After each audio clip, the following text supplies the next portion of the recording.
Today I need you to embrace what comes hard. Today I need you to accept the challenge. Today I need you to fall in love with the process. There will be plenty of opportunities to get discouraged, to lose your passion, and think that it's not meant to be. But if you're going to reach your destiny, you have to have a made-up mind.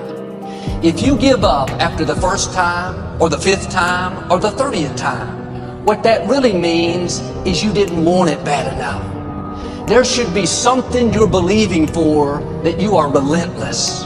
You are not moved by how impossible it looks. You're not discouraged by how long it's taking. You don't give up because people told you no. Your attitude is, if I have to believe my whole life, I am not going to stop believing. I am not going to take no for an answer. I'm not going to settle for mediocrity. I'm going to keep pursuing what's in my heart. And ask yourself, what do I really want? What do I really want? And write it down. Writing causes thinking. Thinking creates an image. And you get these images going, you're building a vision in your mind. It's the visionaries that's changed the world. Think of that.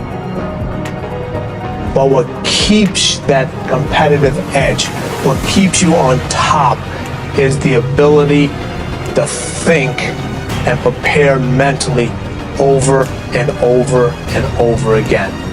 The body has limitations, the mind does not. We focus so much on what goes on from the neck down that we forget it all starts from here. Everything starts from there. If you're not mentally ready, you're never really physically prepared. And that's where the preparation starts. What would your life be like as you look toward the future if you decided, I'm not going to allow my fears to stop me?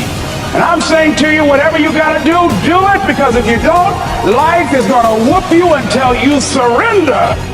So when you're young and you make mistakes, don't let them eat you up. Because everybody that done made it. You got to fail in order to win. Hey, look, man, to understand how to hit the game-winning shot, you got to miss the game-winning shot. You know, you got to be tough because the road to success is always under construction.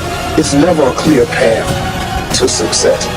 The people who become successful are the people who have a relentless attitude. And you just got to hang in there through the bad breaks, because the bad breaks is coming. But they usually come right before the big break is about to happen. You get a series of bad breaks and it stumbles up a lot of people. My life and my success is to say to anyone, you can stumble, you can fall, you can get back up again.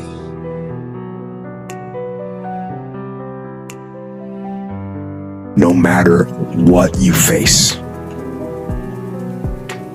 no matter how bad it is going to be, when there is a challenge, and by a challenge I mean anything in life, any challenge, anything that you're facing, the only way to overcome the challenges that you face is to start walking. Take that step every day, no matter what you are facing. Get up and start walking.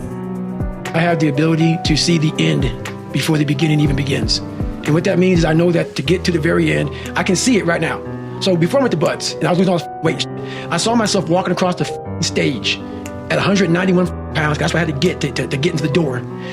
I saw myself 6 months, a year later, whatever's gonna take me to do it. I saw myself walking across that stage, getting that certificate of graduation from Butts. And I was able to be there at 300 pounds.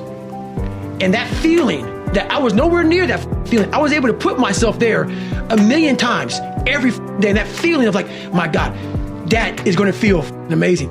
That's what made me suffer. That's what allowed the pain to be real and say, this is worth it. I want to feel for this next 18 months. It took me 18 months to finally become a Navy SEAL, to finally, just get through Butts. 18 months, it's 6 months. It took me 18. That's what woke me up every morning, was I'm gonna put myself through this much pain and suffering for a few seconds. That's all it is. A few seconds of joy. And it's so worth it, man. That's what people don't get. So I'm able to put myself at the finish line, even though I have no finish line, but at the finish line of an event before I even start the and say, how are you gonna feel at the end of this? Visualizing is my biggest tool of life. That's why I've been able to put myself in cold water, put myself in a 100-mile race millions of times before I've done it. And I'm able to go through the race and see how I'm gonna feel at mile 50.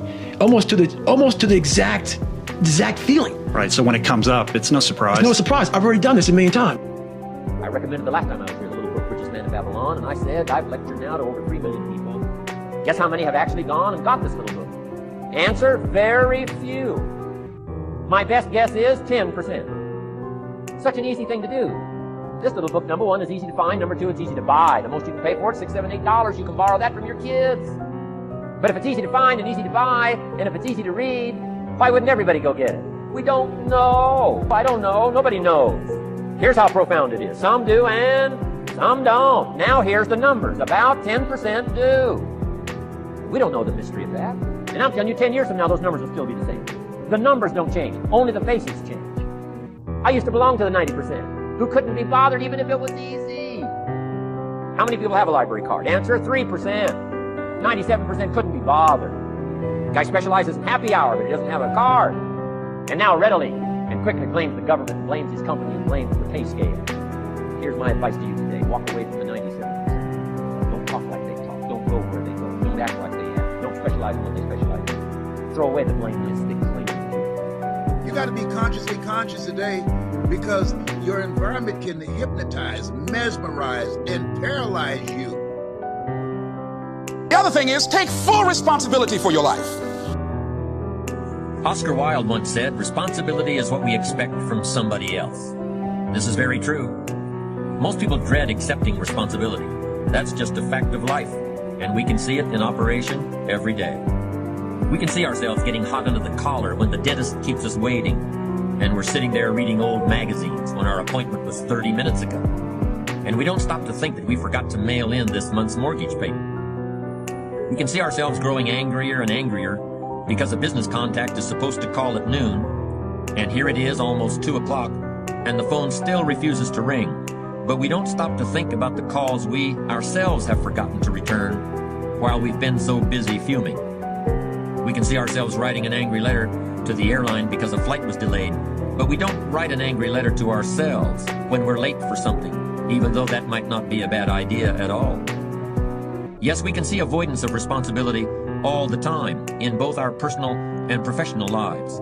And here's something else we can see just as often. We can see that most people aren't as successful as they wish they were. Do you see there's a connection between these two very common phenomena? I certainly do, and by the end of this session, I hope you'll agree with me. I hope you'll understand that it's in your best interests to take responsibility for everything you do. But that's only the beginning. I'm also going to suggest that many times it's even best to accept responsibility for the mistakes of others, especially when you're in a managerial or leadership role. I can hear you saying, what? Accept responsibility for someone else's mess-ups? Why would I want to do something like that? Well, that's a fair enough question, and over the next few minutes, I'll try to answer. One of my weak points in my personal life is I don't like technical stuff. So even though I have to be on Twitter and Instagram and Facebook, I don't care for that. So guess what? I find somebody who loves to do that. You know, I find somebody who has a strength where I have a weakness, and I partner with them. All you're trying to do is get to the goal. No one gets there by themselves. Everybody needs help. Now, when you know what you got going for you, be confident, not cocky. Managing your strengths, knowing what they are, and don't let nobody talk you out of it. And that gets you fight ready. You get fight ready like that. You got to know you. Helps you develop your skills. All the while, you're developing your strength. You just got to keep developing your strength. Don't let anybody talk you up. At the same time, you must work on improving your weaknesses. So I've had to, in spite of myself, get on Instagram, get on Twitter, get on Facebook. I got to do the videos whether I want to or not, because the world is moving to social media. If I had as many followers as Kim Kardashian, I probably wouldn't even have to do this TV show. During the years when professional basketball was just beginning to become really popular, Bill Russell, who played center for the Boston Celtics, was one of the greatest players in the pro league. He was especially known for his rebounding and his defensive skills. But like a lot of very tall centers, Russell was never much of a free throw shooter. His free throw percentage was quite a bit below average, in fact. But this low percentage didn't really give a clear picture of Russell's ability as an athlete. And in one game, he gave a very convincing demonstration of this. It was the final game of a championship series between Boston and the Los Angeles Lakers. With about 12 seconds left to play, the Lakers were behind by 1 point, and Boston had the ball. It was obvious that the Lakers would have to foul one of Boston's players in order to get the ball back. And they chose to foul Bill Russell. This was a perfectly logical choice, since statistically, Russell was the worst free throw shooter on the court at that moment. If he missed the shot, the Lakers would probably get the ball back, and they'd still have enough time to try to win the game. But if Russell made his first free throw, the Lakers' chances would be seriously diminished, and if he made both shots, the game would essentially be over. Bill Russell had a very peculiar style of shooting free throws. Today, no self-respecting basketball player anywhere in America would attempt it. Aside from the question of whether it's an effective way to shoot a basket, it just looked too ridiculous. Whenever he had to shoot a free throw, the 6'11" Russell would start off holding the ball in both hands about waist high. Then he'd squat down, and as he straightened up, he'd let go of the ball. It looked like he was trying to throw a bucket of dirt over a wall. But regardless of how he looked, as soon as Bill Russell was fouled, he knew the Celtics were going to win the game. He was absolutely certain of it. Because in a situation like this, statistics and percentages mean nothing. There was a much more important factor at work, something that no one has found a way to express in numbers and decimal points. Simply put, Bill Russell was a player who wanted to take responsibility for the success or failure of his team. He wanted the weight on his shoulders in a situation like this. No possibility for excuses, no possibility of blaming anyone else if the game was lost, no second guessing. Bill Russell wanted the ball in his own hands and nobody else's. And like magic, even if he'd missed every free throw he'd ever shot in his life before this, he knew he was going to make this one. And that is exactly what happened. That is what virtually always happens when a man or woman accepts responsibility eagerly and with confidence.